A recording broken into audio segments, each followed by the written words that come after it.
Aastaid tagasi pani Jumal mulle südamele hakata mediteerima sellel, et Kristuse surma ja ülestõusmise kaudu on tema mulle juba võidu andnud. Ta andis mulle need 2 kirja kohta Korintuse kirjas ja ma tahaksingi minna kõigepealt esimese Korintuse kirja ja 15. peatükki 57 salmi ja ma loen piibli laiendatud tõlkest. Aga tänu olgu Jumalale, kes annab meile võidu, tehes meist võitjad meie isanda Jeesuse Kristuse kaudu. Ja 2 Korintlastele 2:14 ütleb, aga tänu olgu Jumalale, kes meid Kristuses alati juhib võidu käigus, Kristuse võidu trofeedena. Väga võimsad kirjakohad. Ma võtsin väga tõsiselt nendel kirjakohtadel mõtisklemist. Öösel üles ärgates ma sageli külge keerates rääkisin kõva häälega välja, aga tänu olgu Jumalale, kes annab mulle võidu igas olukorras. See sai mulle nii sisse harjutatud, et ma aastaid rääkisin öösel külge keerates selle häälega välja. Kuid see, kuidas ma nägin neid kirjakohti, oli, et Jumal annab mulle võidu kuskil tulevikus. Ühel hommikul hiljuti, see oli umbes 6 aega tagasi, vast enne ärkamist näitas Jumal mulle midagi uut. Ma olin seda tollal ka oma mõistuses teadnud, kuid mulle ei olnud see kaugeltki mitte kohale jõudnud. Ma sain sellest oma mõistusega aru, kuid mu südamesse tegelikult ei mahtunud see. Seega see ei töötanud minu elus. Ja see tõde on, et me alustame oma vaimseid võitlusi võitja positsioonilt. Me alustame iga oma vaimset võitlust võitja positsioonilt. Mida see tähendab? See tähendab seda, et ma astun palvevõitluse areenile kui võitja. Ma tean, et kaotus ei ole võimalik. Ma ei hakka ei ärplema, ei karjuma vaimumaailma peale. Ma ei pea jalgu trampima selleks, et oma meelevalda demonstreerida. Ma riietan end ehk oma vaimu vaimse raudrüüga ja seisan Jumala sõna tõotustel ehk vaimsel seadusel, millele kogu universum on rajatud. Ma seisan senikaua, kuni võit on käes ka selles nähtavas sfääris. See on kuningriigi mõtteviis. Miks on niivõrd keeruline seda süvitsi mõista? Sest maailm on meile selgeks teinud, et igal võistlusel või turniiril või võitluses on ainult üks võitja. Kõik teised on tegelikult kaotajad. Me kõik, või siis ehk on mõni erand, kogeme seda mingil oma eluperioodil, et me ei jaksa nende võitjatega sammu pidada ja sel hetkel me anname alla. Me teeme alateadliku lepingu vaimumaailmaga. Mina olen kaotaja ja me lepimegi sellega. Miks on psühholoogiliselt nii raske seda võitja positsioonil elamist päriselt omaks võtta? Probleem on selles, et meie igapäevane reaalsus ja ühiskond toimivad risti vastupidisel loogikal. Me elame ühiskonnas, kus edukust mõõdetakse võrdluses teistega. Koolis on pingerajad, tööl on tulemustestid, tulemustasud, spordis on pjedestaal. Süsteem õpetab meile maast madalast, et ressursid, olgu see siis tunnustus või armastus või edu või väärtus või finantsid, et see kõik on piiratud. Kui keegi teine võidab, siis minu võimalus võita väheneb. See loob mõtteviisi, et kui sina ei ole number 1, kui sina ei ole esimene, oled sa läbi kukkunud. Kuna me oleme selle loogikaga üles kasvanud, rakendame seda automaatselt ka oma siseelule ja vaimsele maailmale. Kui me teeme vigu, tunneme ennast nõrgana või ei suuda olla täiuslikud, siis me liigitame ennast kohe kaotajate kategooriasse. Me unustame, et vaimses mõttes ei käi võistlus teiste inimestega esikoha pärast. Maailma loogika on, et sa pead tegema, sa pead saavutama selleks, et olla võitja ja tõenäoliselt sa failid, sest kohti on ainult üks. Mis on Kristuse ehk kuningriigi loogika? Et meile, sinule ja minule on antud võitja staatus annina, kingitusena, ilma et me peaksime kellegagi võistlema. Meile on annina antud ka õigus Jumala ees. See on ääretult oluline, et me seda mõistame. Me oleme Jumala ees õiged Kristuse ristitöö kaudu, mitte oma heade tegude kaudu. Me seisame Kristuse õiguses, mitte oma õiguses. See aga ei tähenda seda, et me võime teha ükskõik mida, et meie endi teod ei olegi olulised. On küll, meie teod võivad olla õiged või valed. Kuigi me seisame Jumala ees Kristuse õiguses, siis me kanname ikka ja alati oma tegude vilja. Me saame tasu oma tegude vilja eest. Meie õiged teod kannavad head vilja ja väärad teod kannavad halba vilja. Sellepärast on meeleparandus niivõrd oluline kristlikus elus. Kui me teeme midagi valesti, me palume koheselt andestust, me parandame meelt ja me astume selle läbi koheselt tagasi Kristuse õiguse sisse ja meil on alati julgus elava Jumala ees.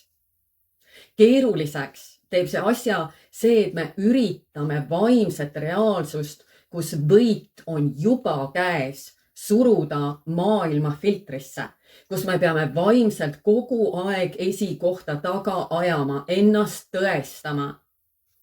Me tunneme end kaotajana, sest me mõõdame oma väärtust valede kriteeriumide järgi. Seda on raske mõista, sest see nõuab kogu oma senise edu ja väärtussüsteemi pea peale pööramist.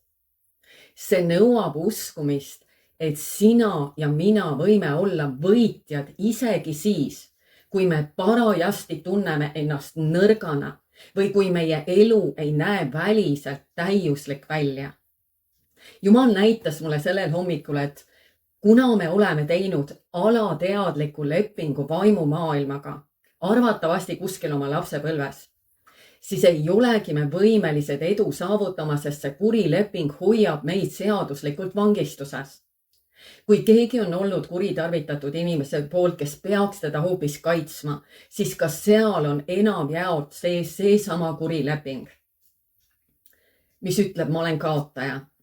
Ka need, kes on pidanud võitlema Eesti riigisüsteemidega, mis on üles ehitatud just selliselt, et sa pead jätkuvalt võitlema selleks, et saada kätte selle, mis seadusega tegelikult sinule kuulub, siis ka nende südamesse registreerub ühel hetkel sõnum. Ma olen kaotaja. See kuri leping peab saama Jumalale tunnistatud ja purustatud. Informatsioon ei muuda mitte kellegi olukorda. Ainult ilmutusel on vägi meie olukorrad ümber kujundada. Selle asemel, et küsida Jumalalt, miks mina? Miks minuga see juhtus? Küsi Jeesuselt, kes sina soovid olla minu jaoks selles olukorras, kes sa ei ole saanud olla minu jaoks kunagi varem. Sest näiteks ma ei ole kunagi varem olnud selles olukorras. Näiteks ma ei ole kunagi varem olnud haige, et ma olen pidanud uskuma, et Jeesus on minu ravija. Näiteks ma ei ole kunagi pidanud uskuma, et tema on minu varustajast, ma olen ise hakkama saanud. Aga nüüd ma olen olukorras, kus ma vajan Jumalat sellisel viisil, nagu ma ei ole teda kunagi varem isiklikult kohanud. Ja see on see, mida Jeesus teeb selliste olukordade kaudu meie eludes. Ta tõmbab meid endale lähemale. Ta igatseb olla meie jaoks see, kes ta ei ole kunagi varem saanud olla, sest meie elus ei ole olnud sellist olukorda enne. Ta on kõik õiges, nii sinu kui minu jaoks. Ta on kõik, mida sa vajad, et ta oleks. Sest Jumal igatseb, et me õpime teda tundma sügavuti. Kui meie elus ei ole väljakutseid, siis me ei vaja Jumalat. Iga väljakutse nõuab seda, et me õpime Jumalat isiklikult tundma tasandil, kus me teda veel ei tunne. Jumal ootab, et igas uues olukorras paneme kogu oma lootuse tema peale ja tema tõotuste peale. Igas olukorras peaks mingi tema sõna tõotus muutuma meie jaoks reaalsuseks. Jumal peab olema meie ainus lootus. Nii on meid loodud elama. Jumal õnnistas Abrahami selleks, et tema võiks olla õnnistuseks. See on Jumala suhtumine.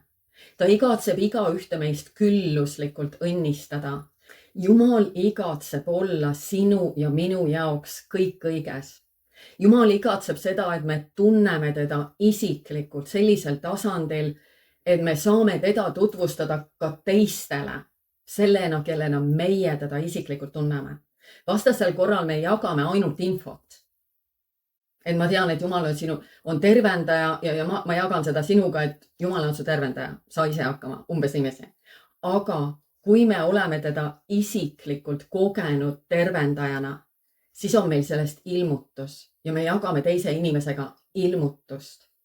Jumal ütles Abrahamile, et ta pani Abrahami siia selleks, et ta võiks olla õnnistuseks teistele. Igaüks meist on selles maailmas selleks, et olla õnnistuseks teistele, et jagada välja kõike seda head, mida Jumal on meiega jaganud. See on Jumala suhtumine. Ta igatseb igaühte meist külluslikult õnnistada, aga ta saab õnnistada meid selliselt, kui me tunneme teda isiklikult. Sellena, keda me sellel eluetapil vajame. Siis on meil ilmutus Jumalast. Olgu ta ravijana, olgu varustajana, olgu kaitsjana. Me tunneme teda isiklikult ja me saame jagada seda ilmutust teistega. Et teised võiksid samuti Jumalat sel tasandil tundma õppida. Nii et Jumal õnnistab meid selleks, et meie võiksime olla õnnistuseks teistele. Mida enam me jagame välja seda, mida Jumal meile on andnud, seda enam meie laieneme, seda enam saab Jumal meile anda. See on Jumala mõtteviis, see on vaimne seadus. Mida enam me jagame, mida enam me anname, seda enam see hea tuleb meile. Jumal on võimeline meile alati rohkem andma, kui me ainult õpime teda usaldama ja õpime olema kanaliks tema õnnistustele. Vaatame korra 1. Moosese 18. peatükki. Ja ma loen 18. salmi piibli laiendatud tõlkest, mis ütleb, kuna Abraham saab kindlasti suureks ja vägevaks rahvaks ning kõiki maailma rahvaid õnnistatakse tema kaudu. Nii et Jumal ei öelnud põhimõtteliselt Abrahamile seda, et ma tahan õnnistada ainult oma rahvast.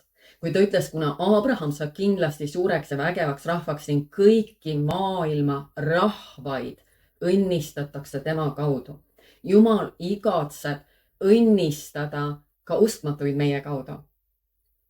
Õpetussõnad 10 ja 22 piibli laiendatud tõlkest ütleb, isanda õnnistus, see teeb tõeliselt rikkaks ja tema ei lisa sellele muret ja enda rügamine ei suurenda seda. Kas sa mõistad, et see on Jumala õnnistus, mis teeb rikkaks? Mitte oma enda lihalikud ponnistused, kuidagi ära elada, või saavutada varandust, mida iganes. See ei ole see. See ei ole õnnistus. Õnnistus on see, Jumala õnnistus teeb rikkaks. Ja oma enda lihalikud ponnistused ei lisa midagi sellele juurde. Oma enda rügamine ei suurenda seda. Kas sa usud seda, et Jumal tahab sind õnnistada? Kas sa deklareerid seda enda elu üle? Et sa oled õnnistatud selleks, et olla õnnistuseks. Johannese 10:10 ütleb, varas tuleb vaid selleks, et varastada, tappa ja hävitada.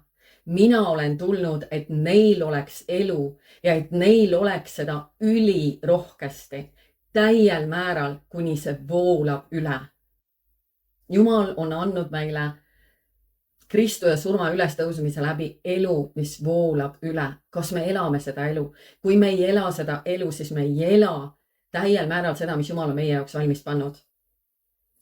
Jumal tahab õnnistada meid selleks, et meie võiksime olla õnnistuseks, selleks, et meie võiksime olla kanaliks tema õnnistustele. 2. Korintlastele 8:9 piibli laiendatud tõlkest ütleb, te ju õpite üha tugevamalt ja selgemini tundma ja omaks võtma meie isanda Jeesuse Kristuse armu, tema lahkust, tema heldust, tema ärateenimatut soosingut ja vaimulikku õnnistust, et kuigi tema oli rikas, sai ta teie pärast vaeseks, et te tema vaesusest võiksite rikastuda. Jeesus Kristus sai vaeseks, mitte taevasest mõistes, maailma mõistes, selleks, et meie võiksime rikastuda. Kõik, mis on loodud kõigepealt suusõnade kaudu ja seejärel on need asjad vaimses dimensioonis hakanud kuju võtma ja arenema, kuni need ühel hetkel selles materiaalses maailmas esile tulevad. Kui me aga suudame usus seista ainult mõne päeva, nendel tõotustel näiteks, mis ma praegu lugesin, kui me suudame usus seista ainult mõne päeva või mõne kuu ning seejärel hakkame nende tõotuste asemel uuesti välja rääkima seda, mida me oma loomulike silmadega näeme, olgu see siis puudus või haigus või valu või kaotus või hüljatus ja nii edasi, siis hakkavad meie eelnevad usudeklaratsioonid vaimses dimensioonis kahanema, kuni nende vägi kaob ja me jäämegi ilma sellest, mis Jumal meie jaoks valmis on pannud. Ja siis me läheme välja ja ütleme, et Jumala tõotused ei toimi, toimivad küll. Kui me usume, et me ei pea neid välja teenima, kui me usume, et me väärime neid puhtalt ja ainult selle pärast, mida Kristus on risti puhul teinud. Mitte oma heade tegude pärast, vaid selle pärast, mida Kristus on teinud meie eest. See on see, mille pärast me väärime neid Jumala tõotuseid, me ei pea neid välja teenima. Jeesuses surm ja ülestõudmine on kõrvaldanud selle ponnistuse meie eludest. Jumala õnnistus peaks voolama vabalt meie kaudu, kui me vaid usume seda, kui me võtame selle vastu ja lubame selle voolata. Suurem enamus kristlasi maailmas jääb ilma sellest, mis Jumal neile tegelikult valmis on pannud, sest see on kohati korralik ponnistus ja võitlus, et Jumala sõna tõostustel usus seisma jääda. Ja siis tuleb hingevaenlane ja sosistab sulle, et aga tegelikult Jumal ju ei mõelnud seda, mida sõnas kirjas on. Või siis, et vaata nüüd oma enda elu, kas sa tõesti arvad, et sa väärid seda tõotust või teist tõotust. Ja me jäämegi uskuma, ma ei ole piisavalt hea, Jumal ei taha mulle anda seda. Ja kui me hakkame mõtlema, et Jumal ei taha mind õnnistada, ma ei ole piisavalt vääriline või ma ei ole piisavalt hea, siis saab hingevaenlane selliselt varastada need tõotused. Ja me oleme tagasi oma vanas augus ja enamlik kristlasi kahjuks sinna jääbki. Kas sina lepid sellega, kus sa praegu oled? Või teed sa kindla otsuse, et sina ei anna alla ja seisad Jumala tõotustel seni kaua, kuni need hakkavad manifesteeruma sinu elus? Võit ei tule ilma võitluseta, ehk siis usus seisma jäämata. Mõned tõotused võtavad aastaid aega, mõned aga hakkavad esile tulema suhteliselt kiiresti. Veel üks lõks, mida vaenlane kasutab meie vastu on, ja lepingud jällegi, see on jällegi see koht, kus me teeme neid kurje lepinguid on, et me hakkame välja rääkima, mul on 3 punkti, mina olen 3 punkti või mul ei ole 3 punkti või mina ei ole 3 punkti. Ma ei ole piisavalt vääriline, ma ei ole piisavalt tark, ma olen liiga vana, ma olen haige, mul on see valu ja me räägimegi, me teeme lepingu nende asjadega. Mul on vähk, ma olen paks, mul ei ole raha. Me võtame omaks need asjad, mida arst või ühiskond või kes iganes meile sisendada üritab. Ja nii on. Ja me hakkamegi rääkima, nagu need asjad oleksid meie omad. Me võtame sõna otseselt mõttes endale kaaslase, kes käibki sellest ajast peale meiega kaasas ning hoolitseb selle eest, et asjad on täpselt nii, nagu me seda oleme oma suusõnadega tunnistanud või oma käitumisega tõestanud. Kuid Jumal ütles mulle, sa alustad iga vaimset võitlust võitja positsioonilt. Me peame teadma, kes me oleme. Me oleme Jumala pojad ja tütred. Me oleme armastatud, me oleme Jeesuse verega vabaks ostetud. Ja meil tuleb seista selles. Kui sina otsustad olla võitja, millest alustada? Kõigepealt tunnista Jumalale need kurjad lepingud, mis sa oled alateadlikult pimeduse maailmaga teinud ja purusta need lepingud. Seejärel leia Jumala sõnast 3-5 Jumala sõna tõotust, mida hakata igapäevaselt deklareerima. Miks mitte rohkem? Sest suurem hulk tõotuseid ei too suuremat võitu. Meil see sõna, mida me välja deklareerime, see peab saama meie südamesse. Kui me kuuleme ennast kõnelemas seda ja Jumalat tänamast nende tõotuste ees, siis see sõna võtab ühel hetkel juured alla meie südames ja hakkab vilja kandma. See muutub ilmutuseks. Me saame aru, et see ongi nii. Huvitav on see, et süda ehk alateadvus ei tee vahet fantaasial ja tegelikkusel. Meie süda ei tee vahet fantaasial ja tegelikkusel. Kui me anname Jumalale tänu nende asjade eest, mida me temalt ootame, siis meie alateadvus ei tea, et need asjad ei ole veel tõelised. Ja need hakkavad tulema meie suunas, sest meie süda on see, mis kas blokeerib meilt ära õnnistused või võtab need vastu. See ei ole meie mõistus. Me võime mõistuses teada, kui palju Jumala tõotuseid, kuid need ei täitu meie mõistuse usu kaudu, need täituvad meie südame usu kaudu. Ja kui meie süda hakkab uskuma, et Jumal on mulle seda või teist tõotanud, siis need saavad hakata esile tulema. Seisa nendel tõotustel, kuni täielik võit on käes. Kui sa tunned, et midagi seisab sulle vastu, siis palu, et Jumal ilmutaks sulle, kas on veel mingeid kurje lepinguid, millest sa teadlik ei ole. Jumal ilmutab need sulle ühel või teisel viisil, kui sa palud. Kuid seisa nendel tõotustel. Võit ei tule ilma võitluseta. Vaimumaailm on reaalsem kui see, mida me oma loomulike silmadega näeme ja loomulike kõrvadega kuuleme. Usalda nähtamatut. Jumala sõnal on läbimurdev vägi. Jumala sõnal on läbimurdev vägi. Mitte meil. Jumala sõnal, mida me deklareerime. Ma usun, et me kõik teame peast õpetussõnad 18:21. Ma lähen korraks piiblisse ja ma teen selle lahti. Ja ma loen selle piibli laiendatud tõlkesse, see ütleb, surm ja elu on keele võimuses ning need, kes seda pruugivad, söövad selle vilja, kas surmaks või eluks. Jesaja 55:11 on samuti väga tuttav kirjakoht ja see ütleb, nõnda on ka minu sõnaga, mis lähtub minu suust. See ei tule tagasi minu juurde tühjalt, ilma tulemust esile toomata, vaid teeb, mis on minu meele järele ja mis on minu eesmärk. Ja see saadab korda selle, mille pärast ma selle läkitasin. Me oleme Jumala esindajad selles maailmas ja tema sõna toimib täpselt samamoodi meie suu kaudu välja kõneldes. See on täpselt sama hea, nagu Jumal ise oleks selle sõna välja rääkinud. Ja Jumala inglid hakkavad tööle kui neile anda Jumala sõna. Meil tuleb anda tööd oma inglitele.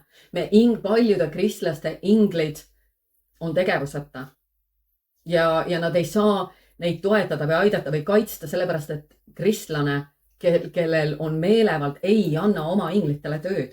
Ja me anname oma inglitele tööd just Jumala sõna neile andes. Et see on see, mida ma usun ja inglid lähevad selle sõnaga välja. Jesaja 60:11 piibli laiendatud tõlkest on ülimalt võimas. Ja see ütleb seda, seega laseb Issand Jumal kindlasti õigusel, õiglusel ja kiitusel kõigi rahvaste ees võrsuda oma sõna ise täituva väe läbi. Mõtle sellele. Jumala sõnal on ise täituv vägi. Meie ei pea Jumala sõna täide viima. Meie ei pea mõtlema sellele, kuidas see sõna täitub, mida me välja deklareerime. See pole üldse meie asi. Me jääme sageli selle taha kinni, mõtleme, et okei, see on selline tõotus, aga ma ei tea, kuidas Jumal seda saab minu elus täita. Ja me jääme selle taha kinni. See ei ole meie asi, kuidas see sõna täitub, sest Jumala sõnal on ise täituv vägi.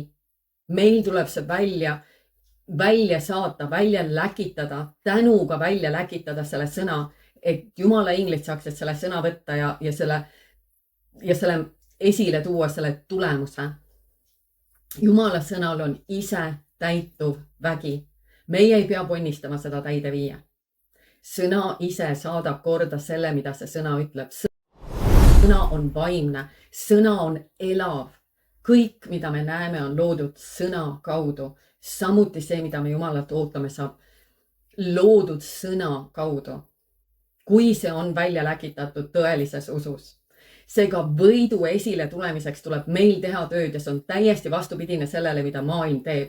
Meil tuleb jääda vaikseks ja õppida tundma Jumalat, õppida usaldama Jumalat selles vaikuses ja tema südant meie vastu. Ja meil tuleb mõtiskleda Jumala sõna tõotustel. Ja ma lisan selle video all olevas kirjelduses kirjalikult selle kurjade lepingute purustamise palve. Sa saad selle endale kopeerida ja kuhugile salvestada, et iga kord, kui sul on seda vaja, sa saad seda palvetada. See on Daniel Duvalli, kes on maailmas üks kõige võimsamad eesminejaid just vabastusteenistuses. See on tema loodud palve. Ma loodan, et sa said õnnistatud selle video läbi. Ma loodan, et sa said julgustatud ja et sa said innustatud uuesti seisma usus. Sest võit on sulle juba antud. Sa alustad oma võimsaid võitlusi võitja positsioonilt. Kui me teame, et meil on me oleme võitjad ja meil ei ole mingit varianti ka, et me kaotada saame üldse, siis me alustame iga võitlust sirge seljaga ja kindluses. Amen. Ole südamest õnnistatud. Kuni järgmise korrani. Ja tea täie kindlusega, et sinu taevane Isa armastab sind.